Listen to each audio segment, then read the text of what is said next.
विरारमध्ये जागतिक मराठी संमेलनात मुख्यमंत्री एकनाथ शिंदेंनी फटकेबाजी केली आहे। माझ्या दाढीमध्ये अनेकांच्या नाड्या आहेत, दाढीवरून हात फिरवला की अनेकांना धास्ती वाटते असं म्हणत कवितेमधून शिंदेंनी विरोधकांवर निशाणा साधलाय। साहबान एक सांगू इच्छितो, यह है दाढ़ी की किमिया, दुष्टों का कर दिया सफाया। आणि मराठीमध्ये सांगायचं म्हणजे या दाढीमध्ये बऱ्याच लोकांची नाडी आहे। ते कुठं काय असते ना नाडी परीक्षण, कुठली नाडी कुठं आपल्याला ते करायला लागतं ना।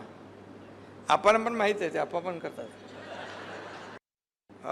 रामदास फुटाणे साहेबांना मगाशी मी म्हणालो की मध्ये त्यांनी माझ्या दाढीवर एक कविता केली होती, लक्षात आहे माझ्या।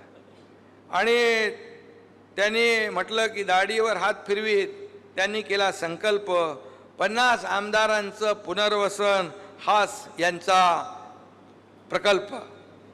पण मी एवढंच सांगतो की हे सगळं करायला धाडस लागतं, हिम्मत लागते, जिगर लागते।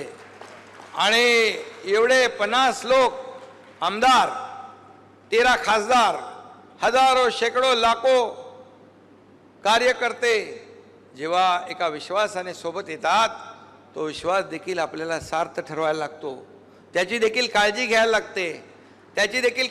लागते, त्यांना देखील जपायला लागतं। एबीपी माझा, उघडा डोळे बघा नीट।